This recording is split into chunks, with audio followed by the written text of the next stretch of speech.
Reinas, damas y señoras, mujeres de la Casa Real de Aragón, con Anabel La Peña y Ana Segura.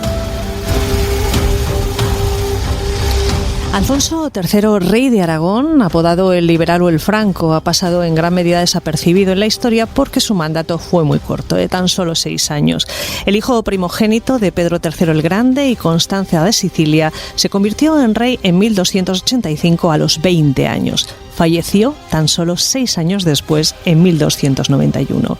Su reinado estuvo enormemente condicionado por 2 problemas que junto al reino heredó de su padre: la revuelta de la nobleza aragonesa y la cuestión de Sicilia.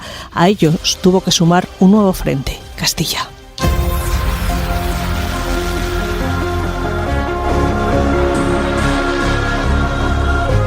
Reinas, damas y señoras. Anabel La Peña, bienvenida. ¿Qué tal? ¿Cómo estás? Muchas gracias, buenos días. Anabel, ¿qué sabemos sobre Alfonso desde su nacimiento hasta que se convierte en rey de Aragón? A ver, sabemos varias cosas. Primero, que nació en Valencia, que nació en el año 1265. Valencia es un lugar de nacimiento de muchos infantes, porque las buenas temperaturas de la ciudad hacía que fuera una de las ciudades preferidas por las reinas de Aragón para poder, para tener a su bebé de aquellos momentos, y nace en 1265. La alegría tuvo que ser importante porque era varón, y además su padre le confió tempranamente algunos asuntos notables. Es decir, mientras el rey estaba en Sicilia, él ejerció lo que podríamos llamar aquí las competencias de gobierno en aquellos momentos. Y para tener 20 años, insisto y siempre con que la etapa de la vida de aquella época era muy distinta a la actual, pues era un hombre ya preparado en muchos asuntos.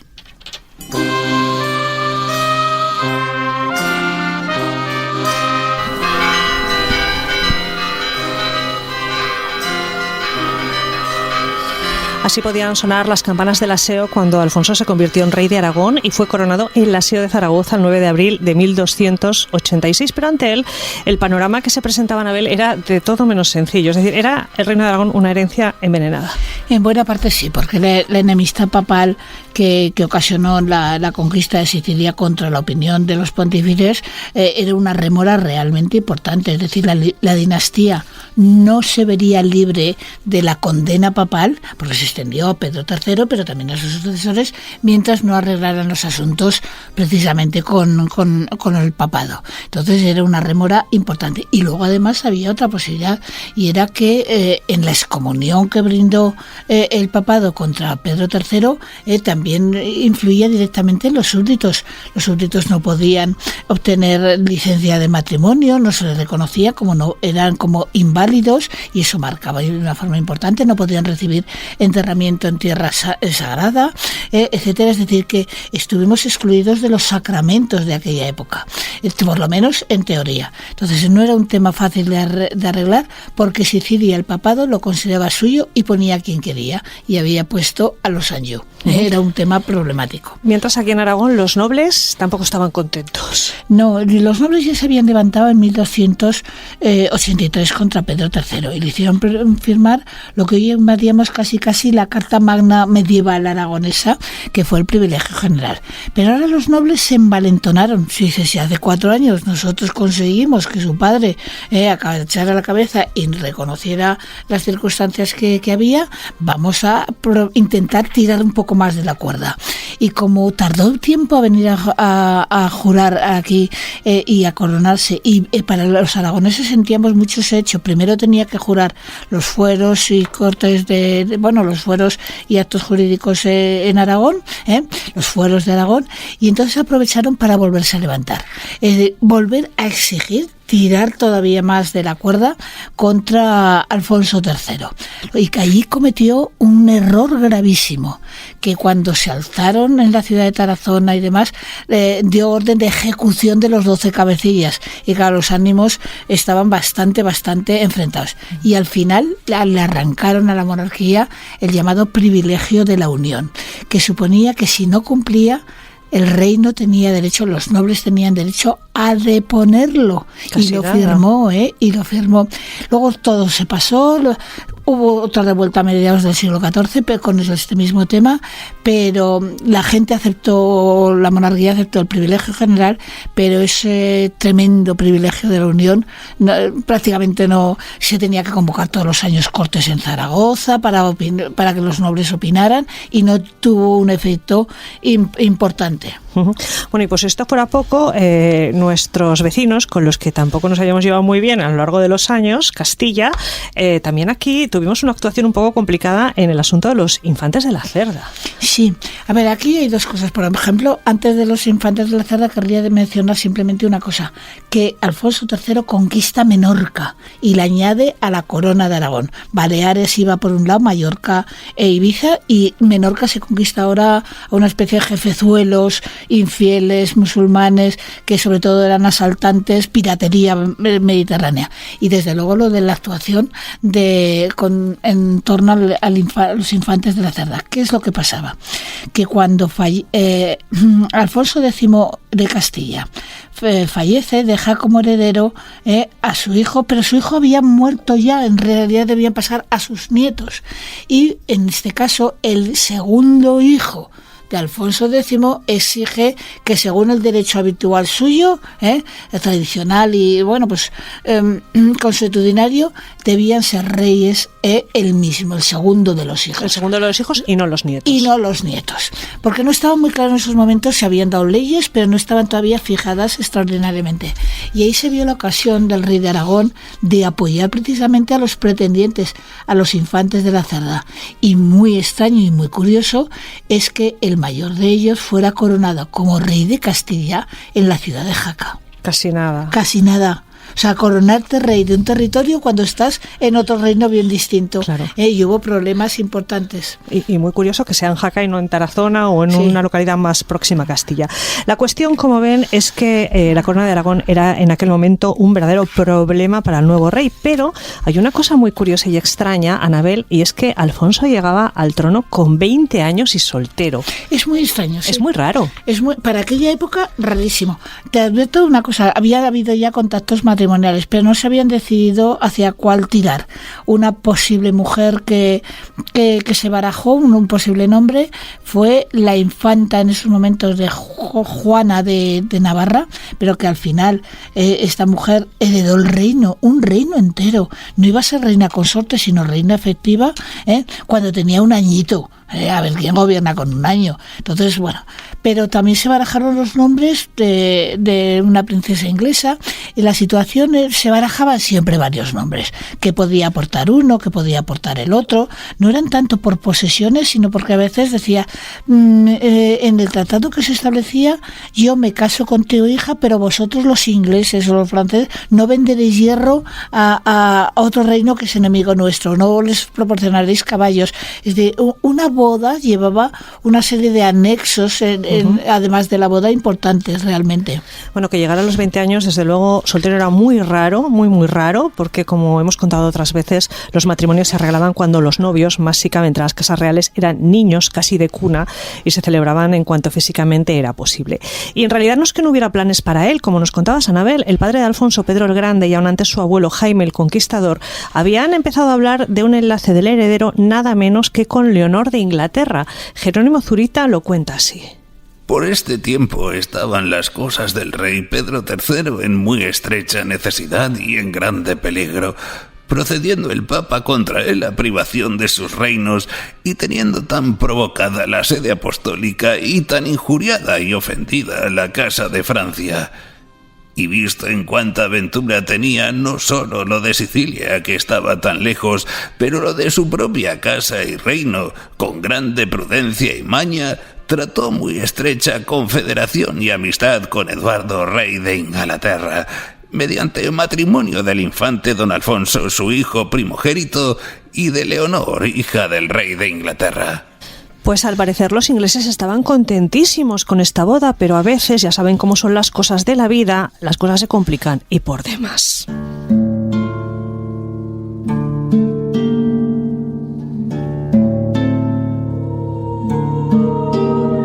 Anabel, antes de entrar en estos problemas, ¿qué sabemos de esta joven, de Leonor de Inglaterra? Muy poquito. Ni siquiera manejamos con exactitud la fecha de nacimiento. Se habla de 1266, otros hablan de 1269, pero es igual. Que 3 años arriba, 3 años abajo, en unas mujeres en las que no se notaban muchos de estos elementos, de estos datos, pues no lleva ningún problema. Se cree que nació en el castillo de Windsor. Y bueno, pues el castillo de Windsor o luego la abadía en Westminster, donde contrajo un matrimonio por poderes y tal, son edificios que hoy en día, con muchísimos arreglos y muchísimas transformaciones, han llegado hasta nuestros días. Entonces son lugares emblemáticos de la Casa Real, de su padre, de Eduardo I, piernas largas, debía ser bastante alto, piernas largas, y también por otro lado de una princesa de Castilla, Leonor de Castilla. El nombre de Leonor se vincula desde hacía unos pocos años precisamente a la casa reinante, sobre todo la castellana y aparte inglesa y demás. Aunque esta criatura fue criada por su abuela, sus padres estaban en una cruzada, y es curioso que las mujeres no era el primer caso. Ella se había hecho en la 8ª cruzada, pero en este caso en la 9ª cruzada hacia Tierra Santa sale precisamente, primero pararon por Túnez y demás, y luego se dirigía hacia Tierra Santa. Precisamente aparece mujeres en la cruzada y la niña es educada por su abuela. Bueno, pues esto que nos acabas de decir no está de más recordarlo. Estamos en época de guerra, en época de cruzadas.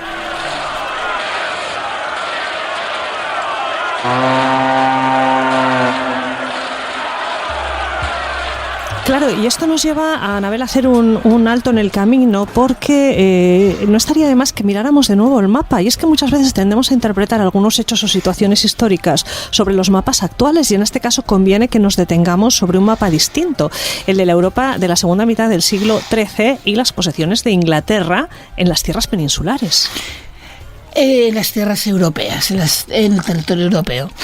Porque es que se nos suele olvidar, siempre pensamos Inglaterra, las islas y demás, pero es que en aquellos momentos el reino de inglés tenía enormes posesiones en Francia. Aquitania, por ejemplo, estaba en manos inglesas. Por ejemplo, el territorio también de la Gascuña, es decir, que poblaciones como Olorón, Tarbes, Montmarsan, Burdeos, la riquísima Burdeos, Bayona, etcétera, estaban en manos inglesas. Y por lo tanto parece que sea un matrimonio con una mujer de allá arriba, lejana y demás, y estaba nada más cruzar los Pirineos en aquellos momentos. Entonces, tengamos en cuenta ese aspecto de que Gascuña y sobre todo la zona de Aquitania estaba en manos inglesas y que acabaron muy mal con los reyes de Francia. Entonces lo digo porque es que el mapa era distinto. Por ejemplo, estaba la Baja Navarra, y eso nos iríamos a territorio también francés que pertenecía al reino de Navarra, así que no eran las fronteras como están ahora, ni muchísimo menos en aquellos momentos. Y esto hace que la geopolítica fuera radicalmente distinta. Vamos de nuevo a esa Leonor y a ese Alfonso Niño, porque la idea de establecer una alianza con Inglaterra comenzó a fraguarse muy pronto. Ya en 1273, recién proclamado rey de los ingleses Eduardo I, y cuando vivía Jaime el Conquistador, se proyecta una boda entre su joven nieto Alfonso, nacido en 1265, y Leonor.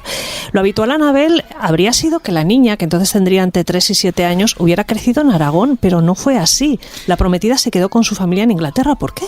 Pues quizá una de las razones, lo habitual es que puedan venir, el inglés y el aragonés que se hablaba en aquellos momentos poco tenían en común, y por lo tanto, pues pudo recibir ahí una cierta educación en otras lenguas, pero quizá no era el momento de venir. Una jovencita niña que venga aquí con la familia excomulgada, con problemas en aquellos momentos de levantamiento de los nobles, etcétera, etcétera, quizá fuera mejor retenerla todavía en la casa paterna que traerla en aquellos momentos. Desde luego tendría alguna formación hacia sus nuevas lenguas y hacia las nuevas costumbres, pero no siempre vinieron aquí con pocos meses para criarlas estas princesas. La cuestión es que Aragón quería esta boda, los ingleses estaban más que de acuerdo en cerrar este matrimonio, pero, como ya hemos visto en capítulos anteriores, aparece aquí un elemento que lo complica todo, el malo de esta película. Estamos hablando del Papa de Roma.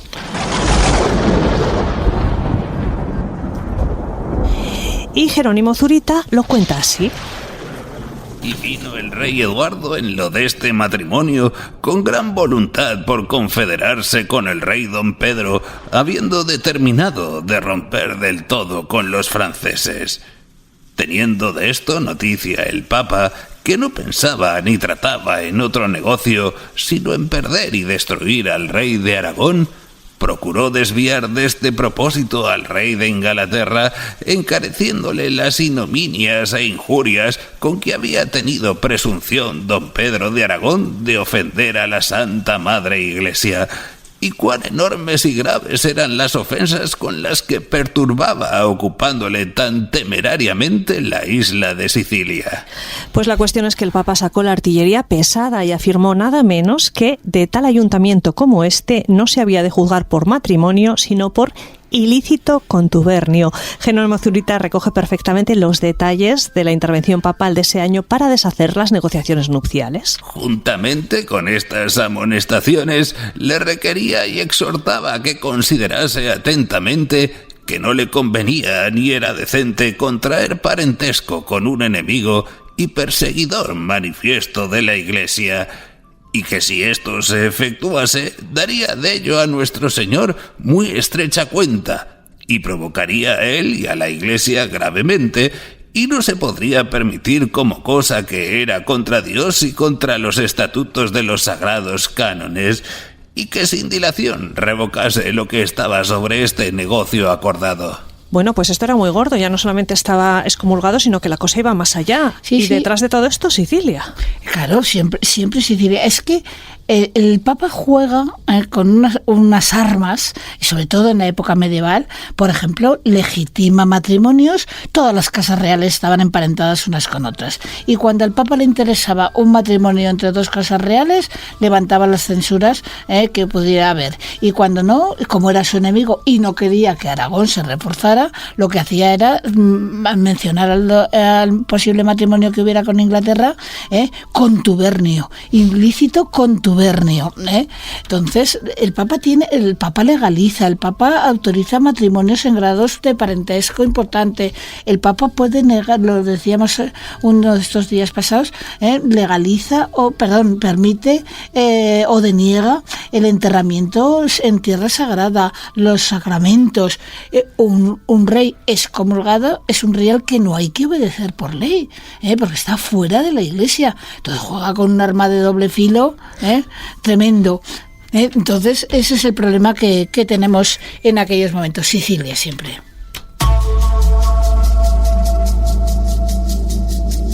Mujeres de la Casa Real de Aragón.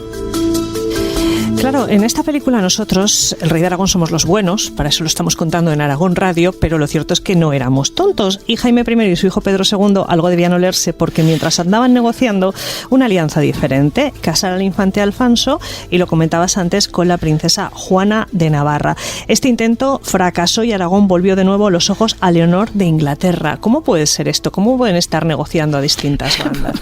Claro, no era cuestión de coger el teléfono, entonces las cosas iban más lentas. No.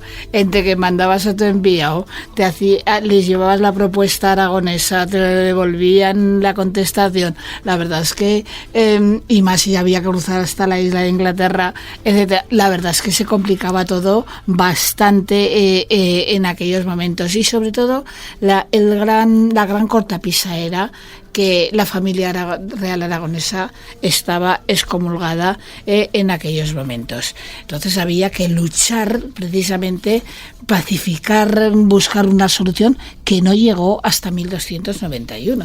Bueno, pues vamos a escuchar de nuevo a Jerónimo Zurita con unas alegaciones del Papa contra el rey de Aragón que hablan precisamente de lo que suponía una excomunión.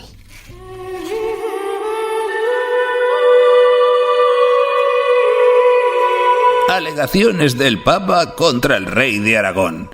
Por esta causa decía que se maravillaban todos los fieles a cuya noticia había llegado este tratado, que el rey Eduardo, que era tan devoto y católico príncipe y gran celador de la fe, tuviese plática con don Pedro de Aragón para que casase su hija con el infante don Alonso, su hijo primogénito.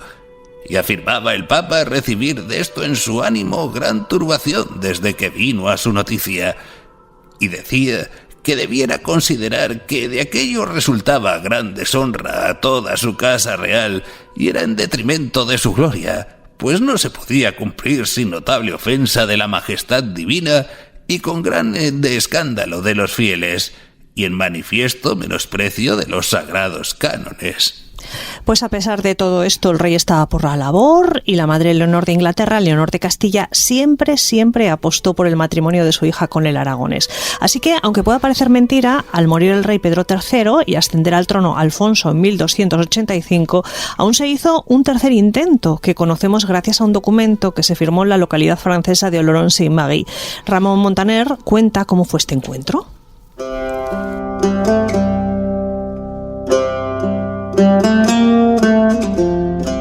Cuando Mícer Bonifacio y Mícer Juan de Agraigy hubieron partido de allí donde estaba el señor rey de Aragón, se fue cada uno de ellos donde habían convenido. ¿Quién sabe cuántas noticias podría daros sobre este asunto? Basta con decir que fueron tantas sus idas y venidas, ya al Papa, ya al rey de Inglaterra, ya al rey de Francia, que lograron llevar el negocio a buen fin. Consistió esto en que el señor de Aragón se viese con el de Inglaterra en un lugar llamado Olorón, que está en Gascuña. Y resuelta la entrevista el día que fijaron, comparecieron en aquel punto dicho rey de Inglaterra con la reina y la infanta, su hija, y por otra parte el señor rey de Aragón y el señor infante en Pedro, que le acompañaba con muchos ricos hombres, caballeros, ciudadanos y hombres de villas, los cuales se presentaron ricamente compuestos y adornados de bellos vestidos y bellos arneses, siendo muy grande la fiesta que hizo el rey de Inglaterra al señor rey de Aragón, al señor infante en Pedro y a todas sus gentes. ¿Cuánto no os diría aún? Más de 10 días duró la fiesta antes de que empezasen a tratar de negocio alguno. Bueno, pues si tienen curiosidad por saber cómo se celebraba esta fiesta, ahora que hablamos de bodas, prebodas, posbodas, tampoco entonces, Anabel, se quedaban cortos en las celebraciones. A ver, la ostentación en un acontecimiento de este tipo, en coronaciones, en matrimonios y demás, impactaba mucho a los súbditos, porque ellos ni de lejos iban a tener nunca bellos vestidos, ni adornos caros y demás, y causaban una auténtica admiración. Es de las cosas que más se describe en aquellos momentos por los cronistas, porque el equipamiento militar, si la espada llevaba joyas, si no, es de las cosas que más se insiste precisamente, porque impactaba. Es una auténtica ostentación de la riqueza de lo que un rey suponía en aquellos momentos. A pesar de que gran parte lo tenía que pagar el pueblo a través de los impuestos. Sí, entonces hubo un impuesto en Aragón que se llamó el coronaje o el maridaje. El coronaje cuando el rey se coronaba, el maridaje cuando el rey se casaba o casaba a alguno de sus hijos. Lo pagábamos con... A ver, ¿has visto algún periodo en la historia que no pague el pueblo? Exactamente. Bueno, pues de cómo era esta celebración, de cómo era esta fiesta, también tenemos noticia a través de Montaner. El señor rey de Aragón firmó esponsales con la infanta, hija del rey de Inglaterra, que era la más hermosa doncella y la más graciosa del mundo. Hechos esponsales, empezó la fiesta, mucho más en grande que no había sido antes. Mandó el señor rey de Aragón arreglar un tablado muy alto al que llegaba a arrojar siempre 3 palos o astas, y tan maravillosamente que los ingleses y demás gentes se maravillaban mucho de ello, y hasta las mujeres lo tenían a maravilla. Además de esto, justaban, hacían juegos de armas y tablas redondas, y asimismo hubierais visto danzar a las damas y a los caballeros, y a veces a ambos reyes con las reinas, con varias condesas y otras grandes señoras, así como al infante y a los ricos hombres de una y otra nación. ¿Qué os diré? Más de un mes duró la tal fiesta, y un día el señor rey comía con el rey de Inglaterra, y otro día el rey de Inglaterra comía con el señor rey de Aragón. Un mes de fiesta. Engordaron. Un mes de fiesta. Engordaron Un mes de seguro. fiesta. Uno y otro, y los nobles. Bueno, hay que matizar que además en realidad este encuentro de Olorón de 1290 no fue la boda propiamente dicha, sino simplemente la reafirmación del acuerdo matrimonial entre el rey aragonés y la princesa Leonor de Inglaterra, por lo que cada uno, Anabel, volvió a sus respectivos países. Sí, estamos ante el segundo intento que no se consolida en boda propiamente dicho. Bueno, pues Montaner explica cómo, cuando acabó la fiesta, cada uno volvió a su casa. Cuando se hubo cumplido todo lo antedicho, el señor rey de Aragón partió de Olorón y se despidió de la reina de Inglaterra y de la infanta reina, su esposa y prometida, siendo muchas las joyas que se regalaron de uno y otra parte al marchar. Luego, el rey de Inglaterra siguió al señor rey de Aragón hasta que estuvo en sus dominios, y despidiéndose el uno del otro, como padre e hijo, se fue cada cual a su país. Pues entre unas cosas y otras fueron pasando los meses y los preparativos y se llegó a mediados de 1291. Alfonso había cumplido los 27 años y Leonor 24 o 22 según la datación de su nacimiento. En cualquier caso, una edad inaudita para una joven princesa casadera de la época. Anabel, por mucho interés que hubiera en Inglaterra por emparentar con Aragón, podemos pensar en Leonor esperando tantos años a que por fin este matrimonio se hiciera realidad. 22, 24 años, era una mujer muy adulta para la época. Para la época, por supuestísimo que sí. Ahora diríamos una cría de 22 y en aquella época era una mujer ya realmente madura y demás, y que había tenido que esperar mucho tiempo a poder celebrar el matrimonio. Los matrimonios a partir de los 14 años se consumaban aproximadamente esa edad, y por lo tanto mucho le debía interesar al rey de Inglaterra contactar con la corona de Aragón para que puedan esperar tantísimos años. Claro. Bueno, ¿y qué había pasado para que de repente esta boda fuera posible? Bueno, pues había pasado que la figura de Alfonso III, que era el rey aragonés de esos momentos, se había producido la firma de un importantísimo tratado para él personalmente y por el interés papal, que es el llamado Tratado de Tarascón, que se firma en 1291. Y lo digo porque ese día Alfonso III renuncia a seguir poseyendo y seguir apoyando, mejor dicho, a su hermano Jaime, que se ha quedado de rey en Sicilia, y por lo tanto se pasa, por llamarlo de alguna manera, al bando papal, que era el que quería que Sicilia quedara en manos del papado y de imponer a la familia que quisiera para gobernar. Y por lo tanto, insisto, esa ruptura entre hermanos podía significar un principio de paz y desde luego para levantar las sanciones espirituales que se habían mandado, que se habían hecho anteriormente. El papado nunca quiso con ni Aragón ni las ramas aragonesas gobernar en una isla que consideraba su territorio propio y de su influencia. Uh-huh. Bueno, pues Jerónimo Zurita, como no puede ser menos, recogió información sobre este tratado.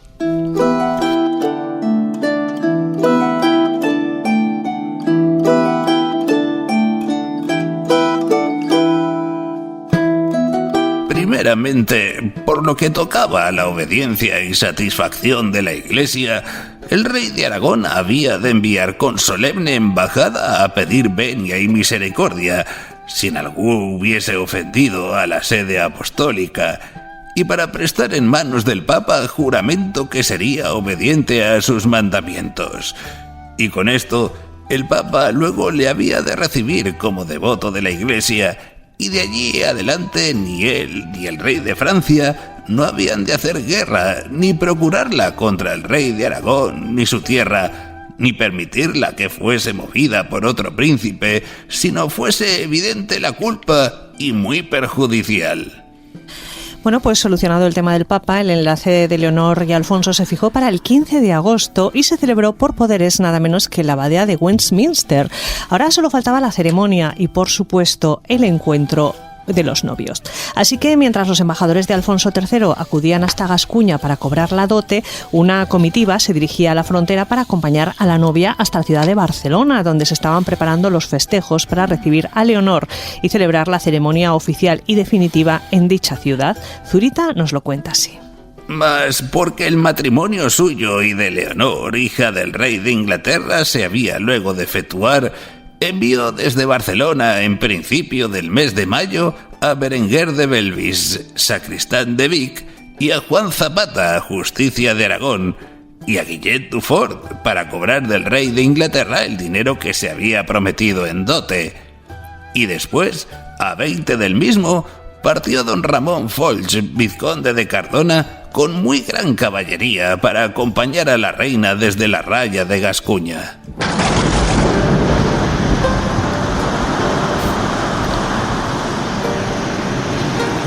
Pero tampoco este tercer intento de matrimonio llegaría a buen puerto. Sucedió lo peor, lo que nadie esperaba. El rey enfermó súbitamente y falleció el 18 de junio, apenas horas antes de poder consumar el matrimonio. Anabel, ¿qué sabemos de la muerte de Alfonso?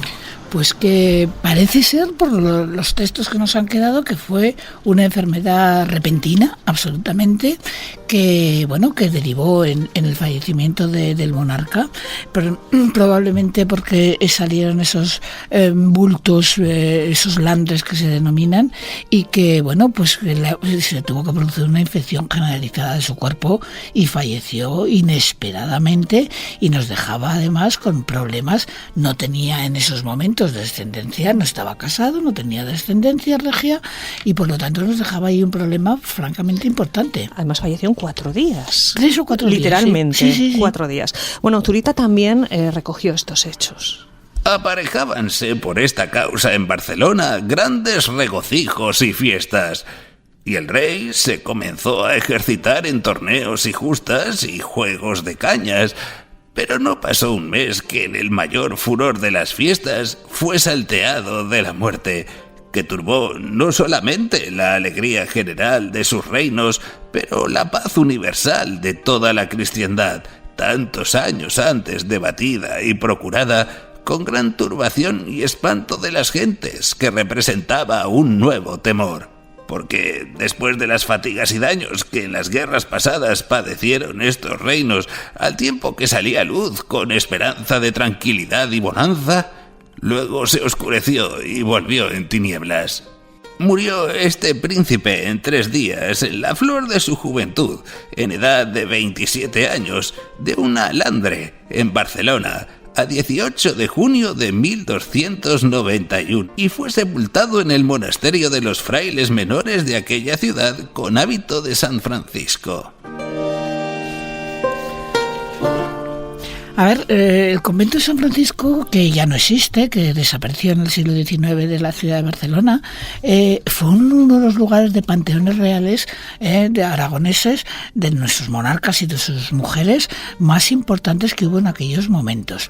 La orden de predicadores, como eran dominicos, y en este caso lo que llamamos la orden de franciscanos, albergó esos restos reales durante mucho tiempo.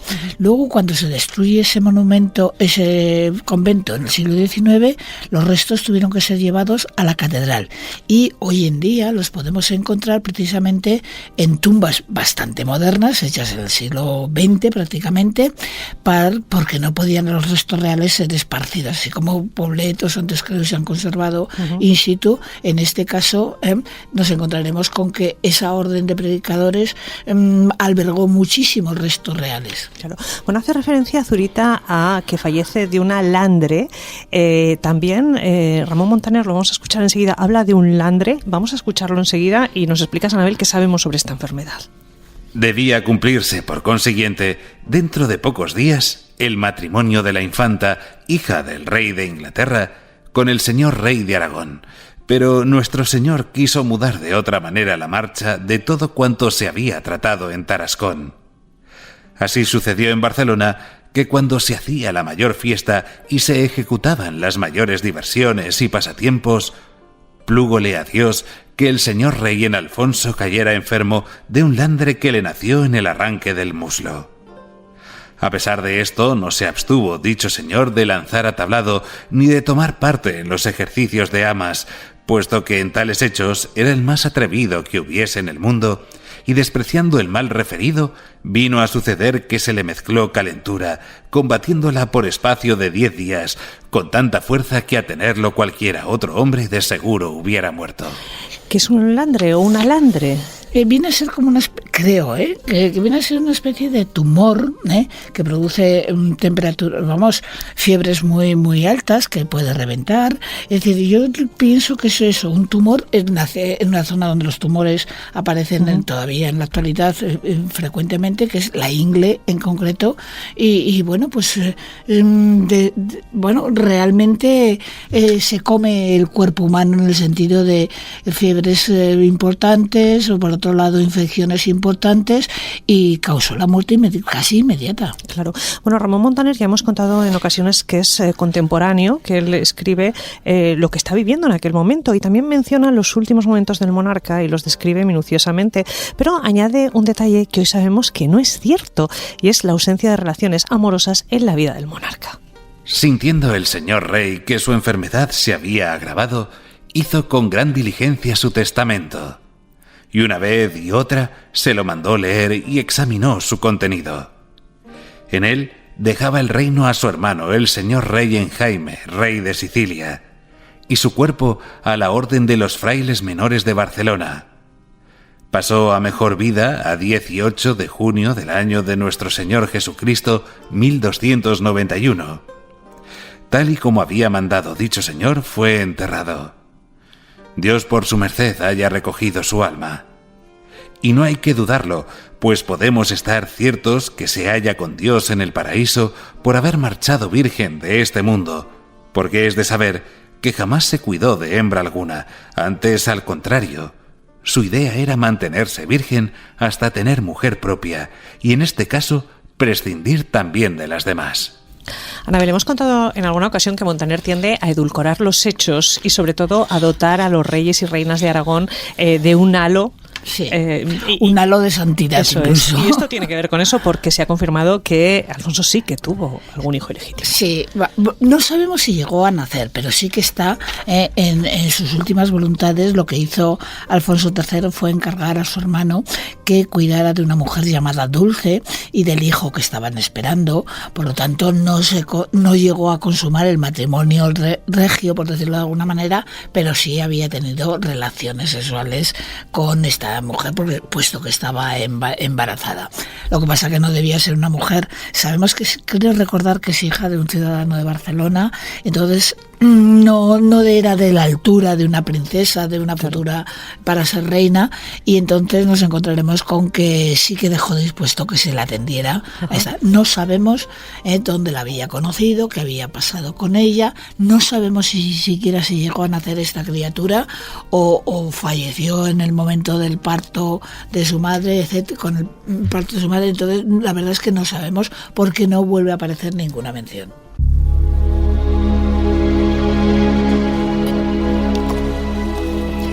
Tal y como había dispuesto, el difunto rey fue sepultado en el convento de San Francisco de Barcelona, el mismo que después acogería a su madre Constanza, y siglos más tarde, tras su demolición en el siglo XIX, los restos fueron trasladados a la Catedral de Barcelona.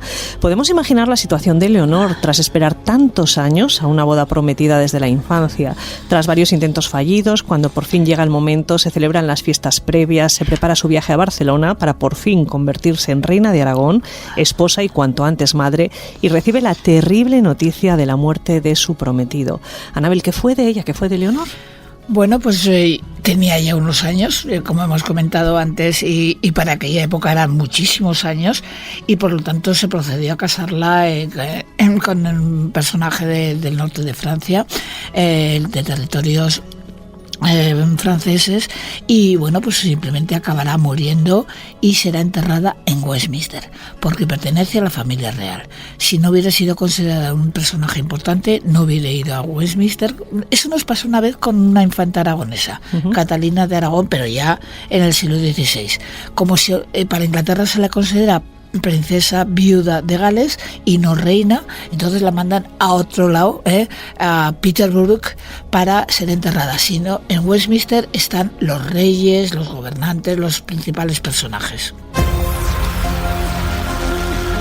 Pues Leonor falleció en Gante en 1297, antes de cumplir los 30 años, y fue enterrada, como bien nos contabas, en la abadía de Westminster. Al morir Alfonso sin heredero, la corona de Aragón pasó a su hermano Jaime, por entonces rey de Sicilia, y el Tratado de Tarascón, que había firmado 6 meses antes, con la renuncia de la monarquía aragonesa a la isla, quedó en papel mojado, puesto que el nuevo rey de Aragón no lo había suscrito. El problema por la posesión de Sicilia continuó. En la Divina Comedia, Dante cuenta que vio el espíritu de Alfonso III sentado fuera de las puertas del purgatorio con los otros monarcas de la época, a los que culpaba del caótico estado de la Europa en el siglo XIII. ¿Quién sucedió a Alfonso? ¿Qué pasó en la corona de Aragón? Se lo contamos en el próximo capítulo de Reinas, Damas y Señoras.